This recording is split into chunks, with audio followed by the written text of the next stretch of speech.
Федор, здравствуйте. Очень приятно с вами познакомиться и начать этот разговор. Мы знаем, что вы родились в городе Алекминск, некоторое время жили в столице нашей республики, городе Якутске, ну а сейчас проживаете в Москве. Чем вы здесь занимаетесь? Занимаюсь музыкой. Вот. Бывает так, что музыкой мной занимается. Вот. А родился я даже не в Алекминске, а в поселке Добан. Маленький поселок на берегу Лены. Его в 69 году смыло льдом, его сегодня не существует. Вот. И поэтому я в соцсетях не Федор Анучин, а Федор Добанский. Ну, в память, значит, об этом поселке. Вот. Я музыкой занялся еще в школе, учился в классе 7. Выучил 3 или 4 аккорда, в то время быстрее других. Вот, и меня пригласили взрослые дяденьки работать. Я играл на гитаре в РДК Алекминском, на танцах. Мне это сильно понравилось, потому что я нравился девушкам из-за этого. И еще за это платили деньги хорошие. Вот, а вот затем я переехал, мне было лет, наверное, 15-16, я переехал в Якутск, поступил в музыкальное училище на отделение дирижерско-хоровое. Но проучившись год, я понял, что я не хочу быть дирижером. Вот, я оставил эту затею и стал больше заниматься такой музыкой, популярной, скажем. Там, не хочу сказать, что это был джаз какой-то, нет, конечно. Вот, и у меня такая была довольно долгая жизнь ресторанная в Якутске. Вот, я был музыкантом. Были годы, я работал в филармонии. Кстати, я работал в филармонии, когда еще в Якутске она называлась не филармония, а КЭП. Концертно-эстрадное бюро было такое. Вот, помню всех, с кем я работал, там Юрия Платонова, вот, и многих-многих других. Вот. Когда начались вот эти годы перестройки, я бросил заниматься музыкой, занимался там чем угодно, только не музыкой. Музыка перестала быть нужной людям. Ну, был такой период. Не люблю вспоминать даже те годы. Вот, и я переехал в Москву, вроде материально было хорошо, я зарабатывал хорошо, переехал в Москву, вот, и спустя какое-то количество лет я все-таки решил вернуться в эту профессию, но уже не в качестве музыканта, а в качестве человека, который помогает другим музыкантам, которые, на мой взгляд, более талантливые, чем я, вот, как-то раскрыться, как-то подняться. А так как я родился все-таки в Якутии, я люблю свою родину, и я часто подглядывал, что же там происходит. У меня как бы совместная работа. Вот Николай Веренько есть такой, который родился в поселке Житай. Вот, мы с ним вместе начинали здесь. Точнее сказать, я убедил его в свое время заняться вот тем, чем он сейчас занимается. Вот, потом, вот, мало кто знает, у нас есть такой земляк Алексей Баев. Вот, он до сих пор является единственным из якутян, кто играл в Лондоне в Альберт-Холле с лондонским оркестром. Мало кто про это знает. Вот я тоже пытался с ним сделать проект. Вот, и потом я наткнулся на какие-то видео Алексея Егорова Аркена. В тот момент я подумал, что вот, парень поет очень хорошо. Это редкий случай, когда человек присылает свой голос, и там ничего не надо править, как сейчас все знают, все эти технологии позволяют там из вообще не поющего человека сделать поющим. Но когда он выходит живьем петь, то понятно, что это все плохо. С Алексеем наоборот, он очень точно поет, поразительно точно. Вот, и он еще, у него, безусловно, композиторский дар есть. У него красивая гармония, красивая мелодия. Вот, мы с ним встретились, договорились поработать. Но вот сначала как бы так все это медленно происходило, медленно. Вот, видимо, Алексей не верил в то, что я ему говорил, что я соберу хороших музыкантов. Вот, но когда люди друг друга толком не знают, и бывает от слов до дел бывает далеко очень.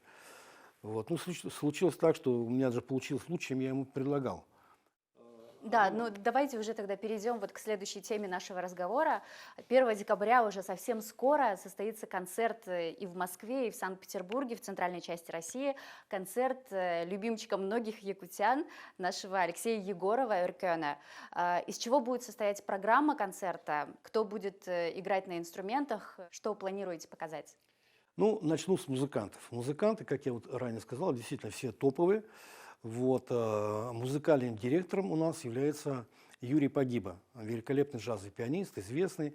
Если сейчас перечислять всех людей, с кем он работал, это надо отдельную передачу делать, Но могу сказать, он на сегодня является как бы еще и музыкальным директором нашей Аллы Борисовны Пугачевой. Вот. И из того состава наш барабанщик Дмитрий Власенко тоже и с Пугачевой работает, и он работает у Агутина, он ну, со всеми. Вот. Бас-гитарист наш, он русский по происхождению, но он почти 30 лет жил в Америке и добился там очень больших успехов как музыкант. Он тоже переработал, с кем только не работал. Это были работы и со Стингами, и с Джо Кокером. У нас еще, значит, в составе есть перкуссионист, он парень, он кубинец по национальности. Вот, а кубинцы не все горячие парни умеют это хорошо делать. Гитарист у нас с Украины, одессит. Вот, трубач у нас из Израиля. В общем, такой действительно получился международный проект. Музыканты очень хорошие. Я привлек очень хороших аранжировщиков, замечательных звукорежиссеров. А как у вас подготовка-то проходит, если Эркен, певец, находится в 6000 километров от Москвы, в Якутске, а вы с музыкантами находитесь здесь, в Москве?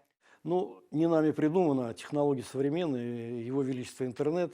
Оговариваем какой-то музыкальный материал, Эркен присылает, допустим, условно говоря, он там что-то сыграл.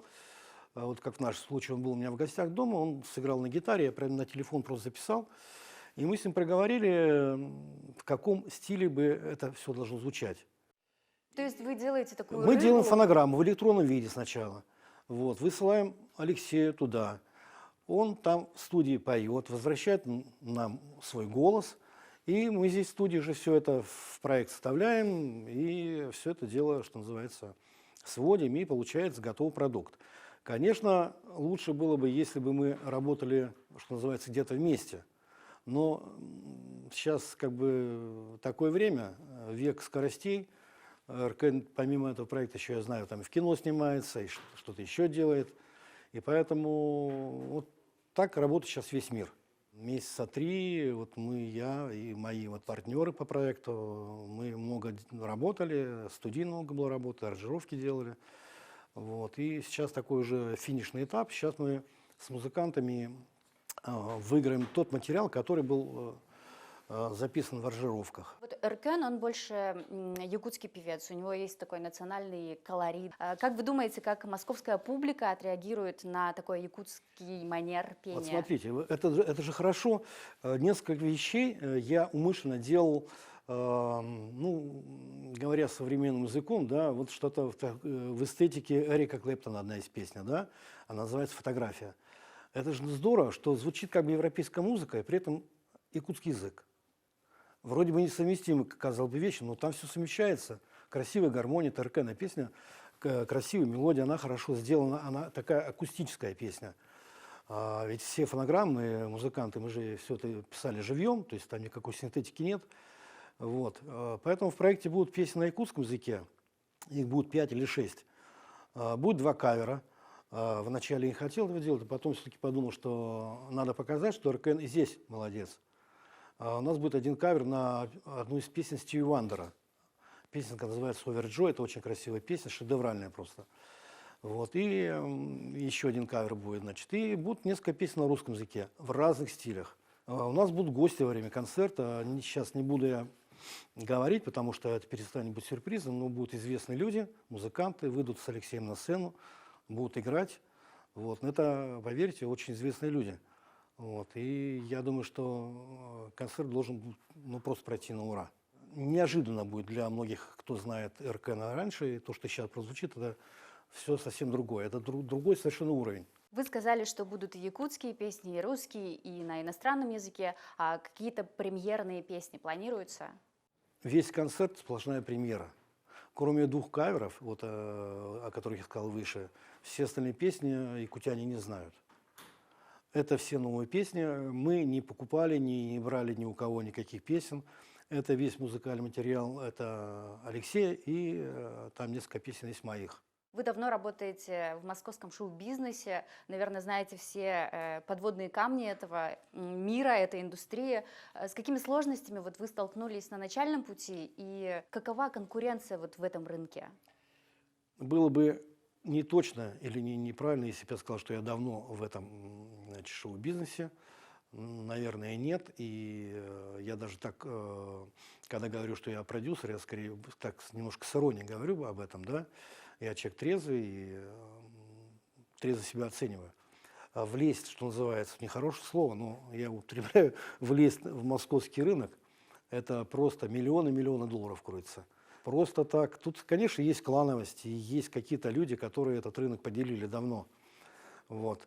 Но, повторюсь, конечно, если мы создаем хороший продукт, а мы вот сейчас, я считаю, мы с Аркеном создаем хороший продукт, мы музыкой можем доказать, что мы имеем право на существование. Я на это надеюсь. И что можно небольшими деньгами сделать великолепную программу и добиться чего-то. Вот я думаю, что этот проект закончится в этом виде. Мне кажется, мы с Аркеном решим работать дальше. И мы сделаем, я думаю, качественно вообще все по-другому. И следующий проект, допустим, который будет, он будет как-то по-другому называться, может быть, немножко состав изменится, какое-то направление музыки немножко поменяет что-то, но мы сделаем еще более качественный продукт. Я думаю, что он заслужит того, чтобы о нем узнали вообще в России. Вот. И это действительно необычно, что выходит парень необычной внешности, да, ну, скажем так, вот для Москвы, и поет круто. А он поет круто. И последний вопрос. Почему вот спустя энное количество лет вы взяли курс на родину, на свою малую родину? С чем это связано? Есть такое слово «ностальгия». Да? Ее никто не отменял. И в моем случае я часто думаю про Якутию. Вот, и я не могу сказать, что прям меня прям рвет тут, прям туда. Вот. Именно природа Якутии, вот что не отпускает меня. Я как вспомню эти пески, Лена, Алекма, где вот мы прошли мои там детские, юношеские годы. И вот я тоскую, не скучаю, тоскую по всему этому. Там и кино, кстати, развивается якутское, я смотрю за всем этим, да, и шоу-бизнес появился какой-то, да, безусловно. Вот. Но, на мой взгляд, знаете, есть такое понятие школа, вот школы пока нет. Вот и как я как раньше говорил, допустим, там вот появился Коркин, да, и появилась школа вольной борьбы. Сколько чемпионов стало олимпийских там и прочее.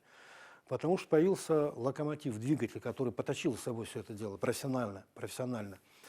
Вот. Надеюсь, что скоро в Якутии тоже появятся люди, кто будет каким-то таким локомотивом. И, надеюсь, появятся какие-то меценаты, которые будут помогать молодым ребятам. Вот. Потому что сегодня без денег ничего не сделаешь. Федор, спасибо вам большое за интервью. Удачи вам. Спасибо вам. Ждем концерт. Спасибо.